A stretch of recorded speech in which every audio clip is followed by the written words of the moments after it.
This is the Brave New Coin Crypto Conversation, hosted by Andy Pickering. Hi everyone, Andy Pickering here. I'm your host and welcome to the Crypto Conversation, a Brave New Coin podcast where we talk to the people building the future in the Bitcoin, blockchain and cryptocurrency space.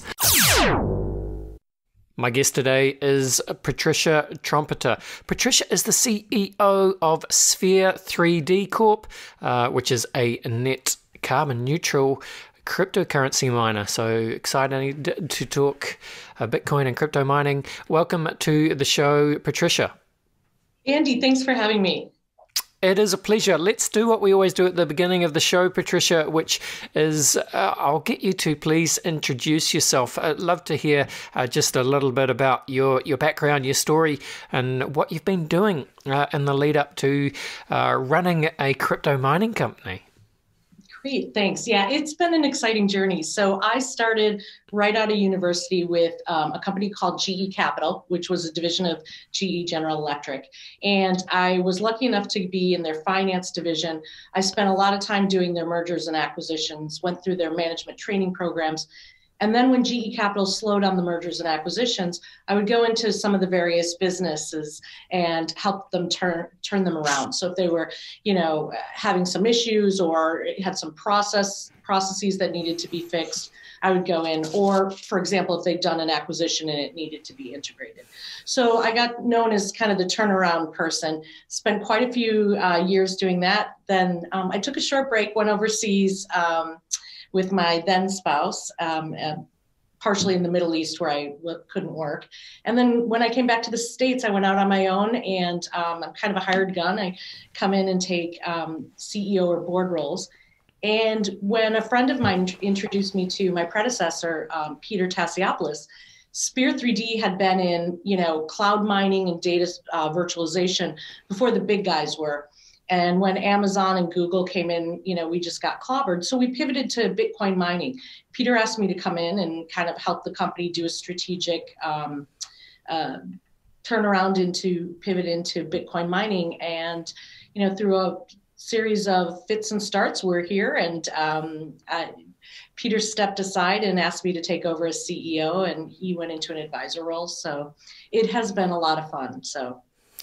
Well, look, and I suppose it's a slightly difficult time for the Bitcoin mining industry at the moment. And look, we'll get to that. But before we do, I'd love to understand, Patricia, a little bit about the size and scale of Sphere 3D. So, as I understand it, you're probably not one of the largest mining operations, and that's probably a good thing right now because it gives you a lot more scope to grow and expand while the market is down. But tell us a little bit about the size and scale of the operation. So right now, as of today, we have 100 petahash. We have another 4,000 miners that are in the air as we speak. They're landing next week. So it's also U.S. holiday. So it usually takes a week between the time the port they land in port and we get them to where they need to be. So I'm anticipating it might take a little longer with the holiday. So we will have we have 6 exahash contracted, which is about 60,000 machines between now and the end of the year. So we'll have our delivery schedule. It's well known. We have 2,000 miners, like I said, in May and June. Then we've got another 5 in August and 12,000 that are coming September through December each month. So we'll be 6 exahash. That was the plans. That's right now the plan. I think one of the challenging things right now is it almost is a perfect or imperfect storm. Bitcoin crashed right at the time that energy prices went through the roof, and the U.S. Fed pulled in raised interest rates, which restricted capital in a lot of the miners and the market volatility. So I think it's a really tough. In a perfect world, you'd get maybe one of those. We got all 3. So I think I'm seeing a lot of the miners the larger miners push their deliveries out into 23. So we haven't done that, but you got to consider everything given this market and if we're headed into a crypto winter. Yeah, that's exactly right, and I think it is fairly clear that we're not only headed into a crypto winter, we're deep in the in the deep dark depths of that crypto winter. It's really just a case of how much worse it gets before it starts to get better, and also how long the kind of the how long that beer cycle takes. So yeah, I mean it's really it's not much fun in the markets at the moment. It's not. It's a lot more fun in a booming market. Like last year when Bitcoin was up at 65. Who would think it's at 20,000? And I was just having this conversation with someone because I'm very much a student of money, which is what interests me in crypto. Like you look at the history. We went from trading shells to salt to carrying around these lumps of gold and then paper money. Everybody was up in the air when we went to paper, like, oh, what is this? Now everybody's up in the air again, like, this crypto. And it's funny because, this is the time this is the exciting time.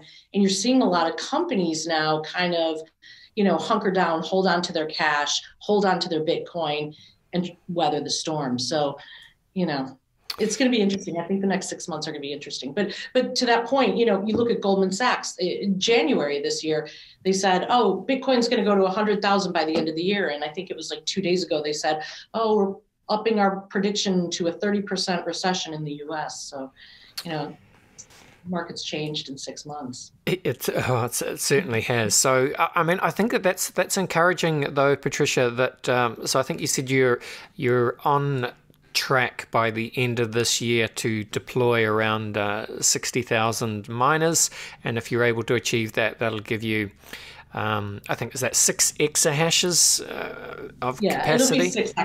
We'll be somewhere between 2 and 6. I want to see where Bitcoin goes. I want to see, there's a lot of pressure in the market, as you can imagine, on equipment prices. So we want to kind of, I'm okay with slow playing it right now because I think there's going to be some bargains as well. So absolutely. So let's try and work it out a bit then. So if for example, Bitcoin fell even further from here, doesn't need, or let's just say if Bitcoin stayed roughly at 20K US or just ranging a little bit under for the rest of the year, Patricia, what would be the impact on Bitcoin mining as an industry? But even if you're happy to use yourself as an example, would you be okay to still fulfill those orders?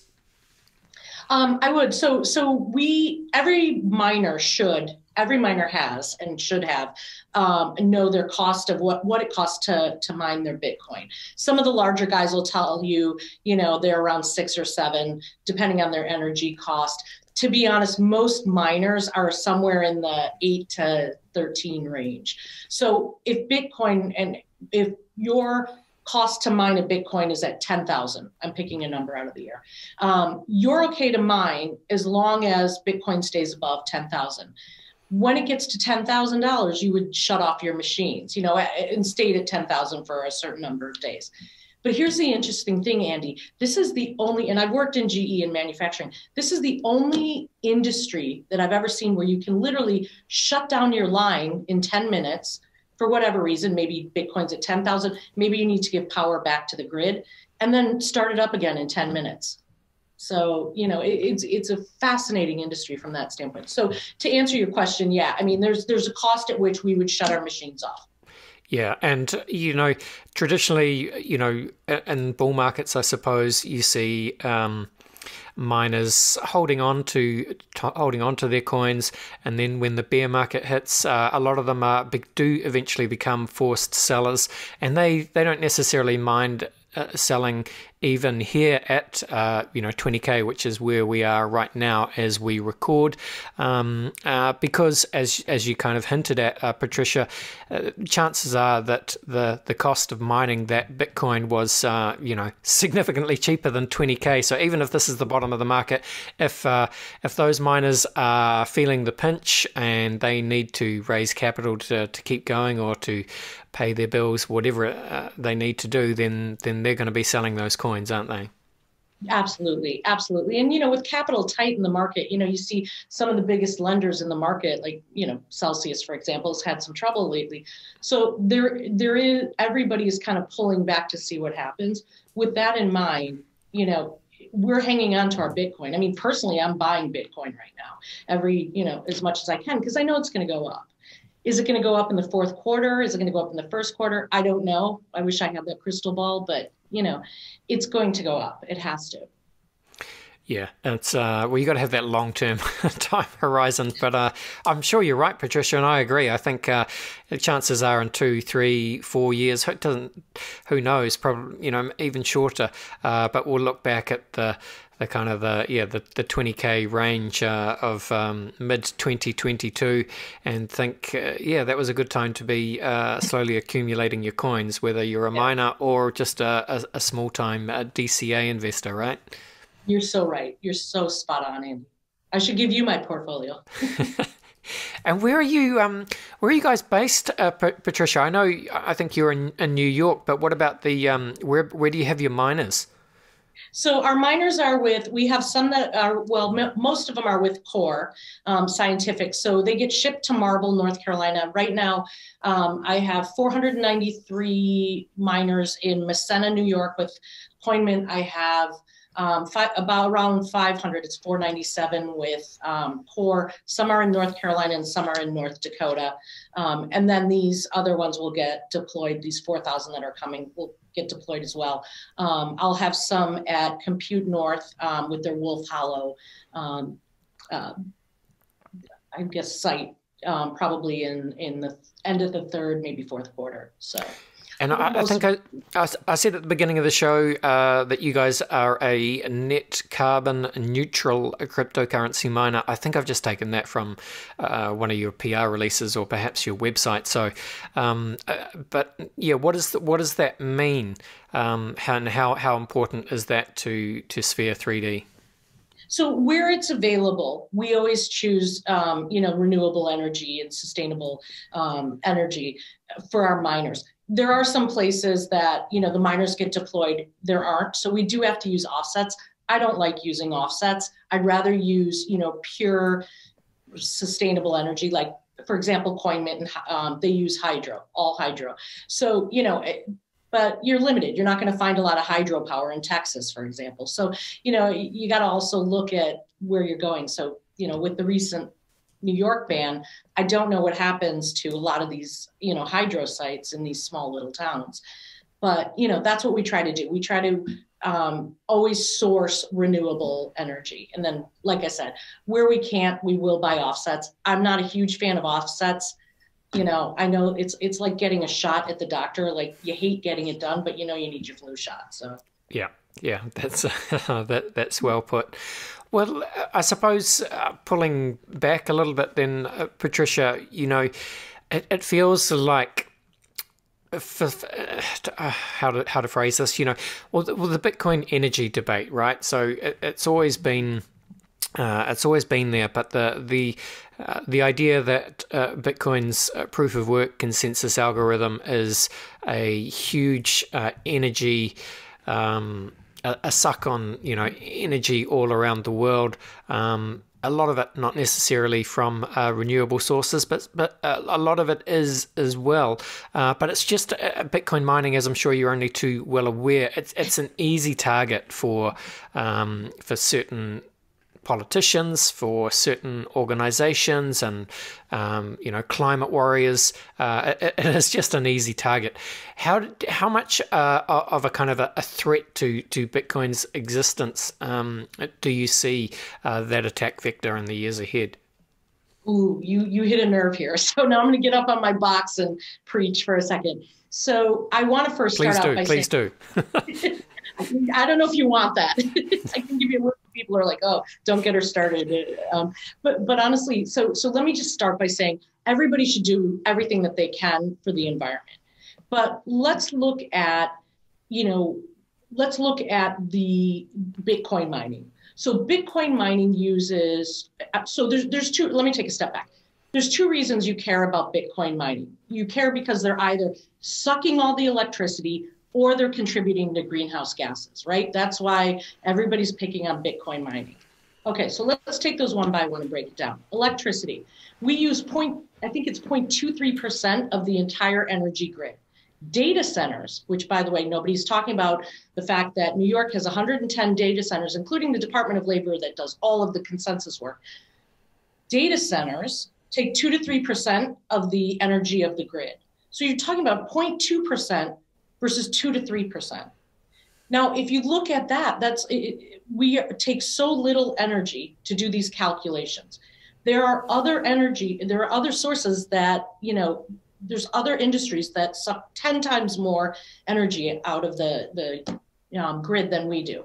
Plus, as I mentioned before, we're the only ones that if the grid needs energy, great, I'll shut down for an hour.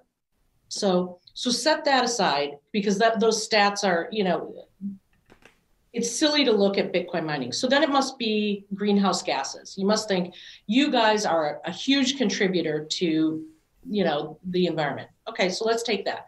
Electricity contributes 25% to the environment. Of that 25%, 50% of that is industrial, but you're not going to shut down the factories. So you say, okay, electricity is 25%.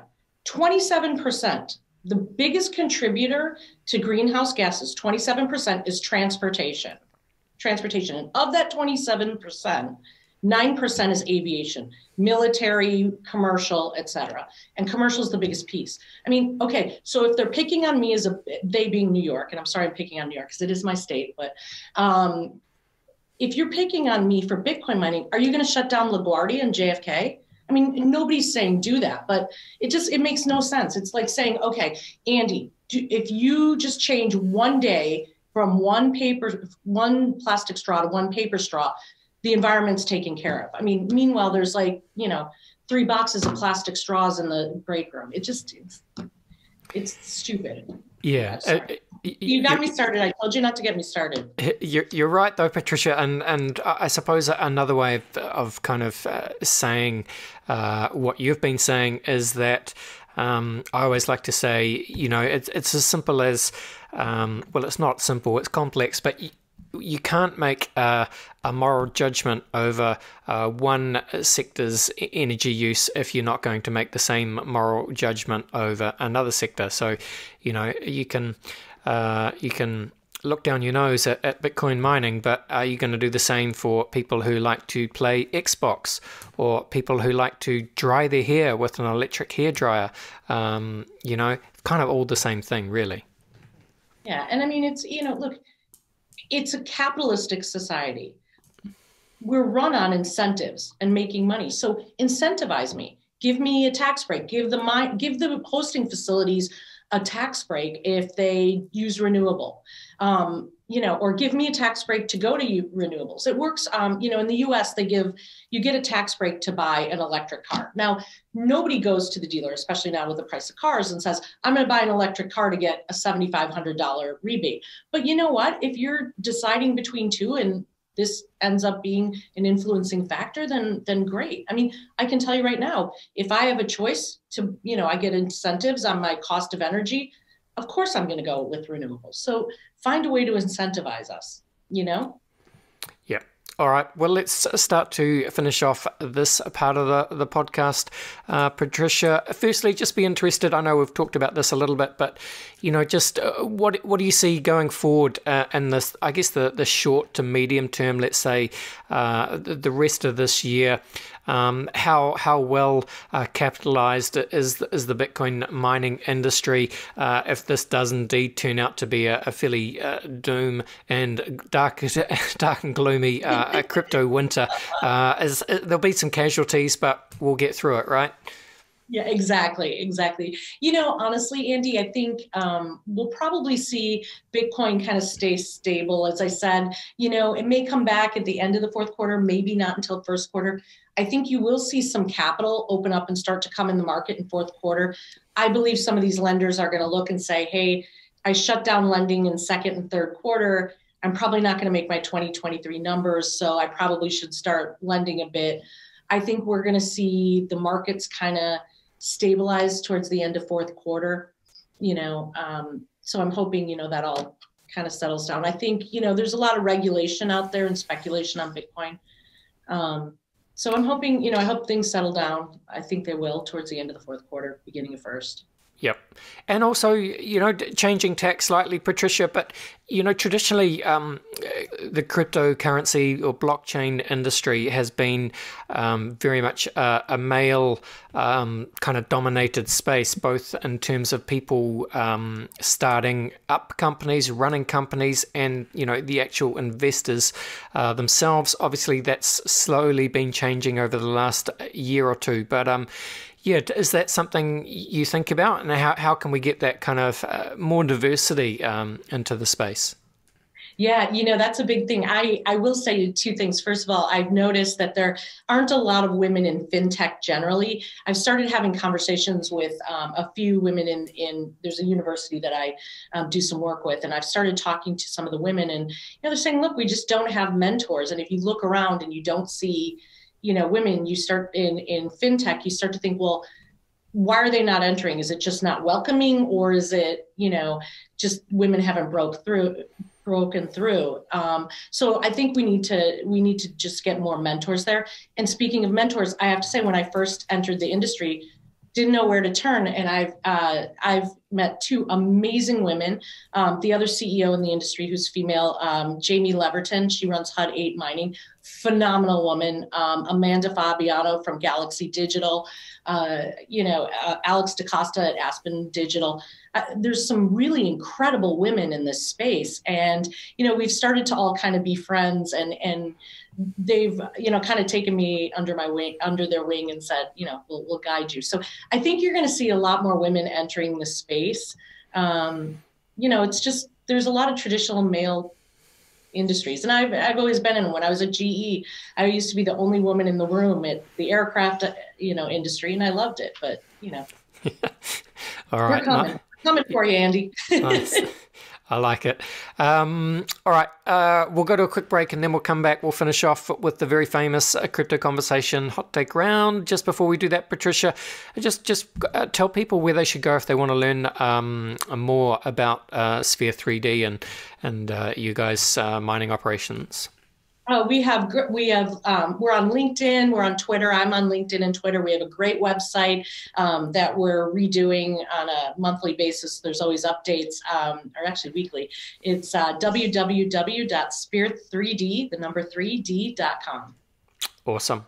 All right, we'll go to a break, and we'll be back in a second. Great, thanks. In today's crypto market, the team at Brave New Coin are the sector's leading builders of custom crypto indices. BNC's powerful indexing engine draws on Brave New Coin's premium data to calculate high-frequency intraday and end-of-day indices for a wide range of index products. BNC's custom indices help you to gain exposure to the crypto assets class and track your performance against the market without having to become a stock picker. Not sure what you need? A Brave New Coin consultant can help you assess your requirements. Contact BNC today to find out more. All right, we are back, and I'm with Patricia Trompeter. She is the CEO at Sphere 3D, a Bitcoin mining company, as you've heard, hoping to do big things by the end of this year. Just got to get through a tricky little bear market and then keep deploying those machines to the grid and mining that fresh, pristine collateral known as newly mined Bitcoin. Patricia, I like to finish each Crypto Conversation podcast with a quick round of rapid-fire Crypto Conversation hot takes. Are you up for it? I'm up for it. Let me take a sip of water and you come at me. All right. I'm going to come at you, Patricia, just with some... I'm pretty tough. You should know that. Okay, well, you'll need to be, because I'm going to come at you with some rapid-fire Crypto Conversation hot takes. No right or wrong way to do this. Just give me your best quick rapid-fire answer, hot take style. First question, Patricia, is where would you say you sit on the Bitcoin maximalist to multi-chain opportunist spectrum? Clarify the question before I answer. I guess all I mean really is, are you a Bitcoin maximalist, Bitcoin only, or you're kind of blockchain agnostic? If I can hold, I'm going to hold. Yeah. That makes sense to me. All right. Well, what would you say is your firmest conviction crypto opinion, Patricia? That the U.S. Congress should learn what crypto is before they start writing regulations on it. Oh, I love it. I love it. If only. I'm going to get my citizenship revoked for that. Can you help me in New Zealand? I wish. Probably not. Bill Gates, Patricia, he famously said that we tend to overestimate what we can accomplish in 2 years and underestimate what we can accomplish in 10. So with that in mind, and I mean, anything you like here, blockchain, Bitcoin mining, Web3, DeFi, what does it all look like in 10 years' time? In 10 years, we're going to say, remember when we were talking about DeFi and Web3, it's all going to be automated. You'll have no paper money. You won't have phones. It'll be on your wrist. It'll be in your fingerprint. You'll be able to access everything. I love it. All right. Well, there's a lot to do in 10 years.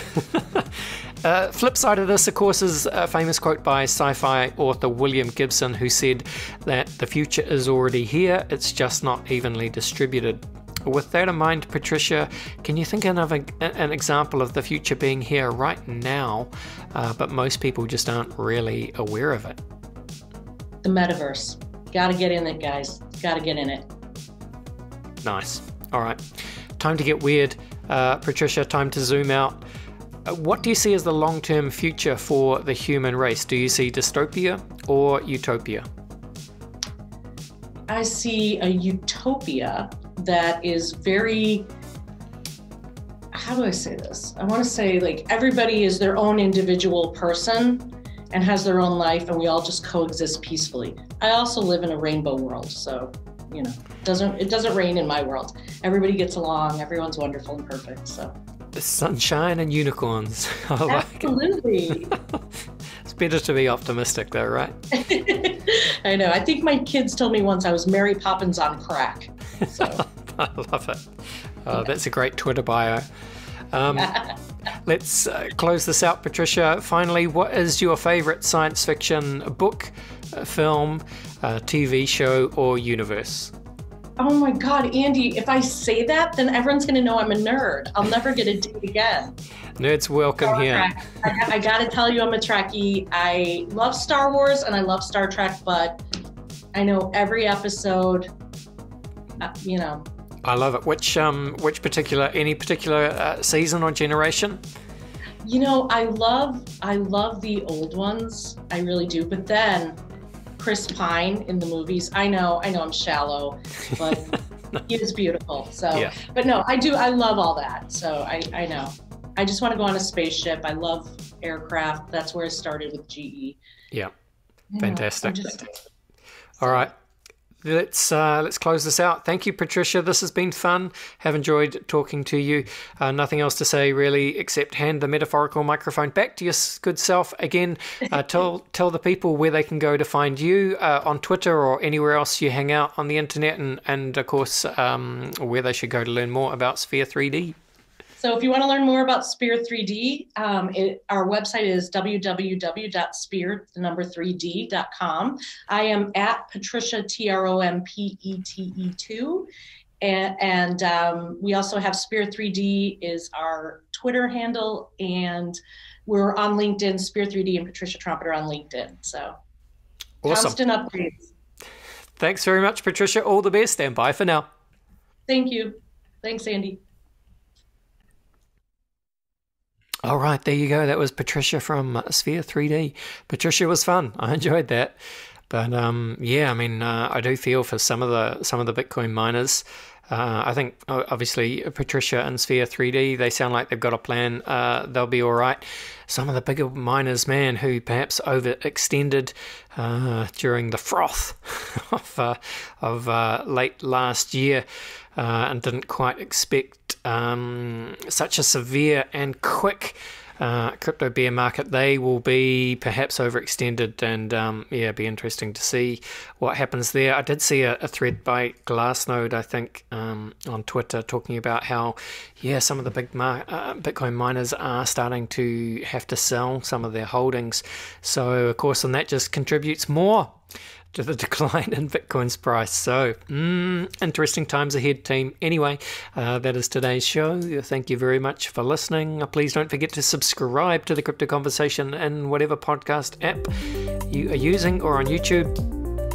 But in the meantime, hey, we're out of here. See you again real soon. This was the Crypto Conversation for Brave New Coin. See ya.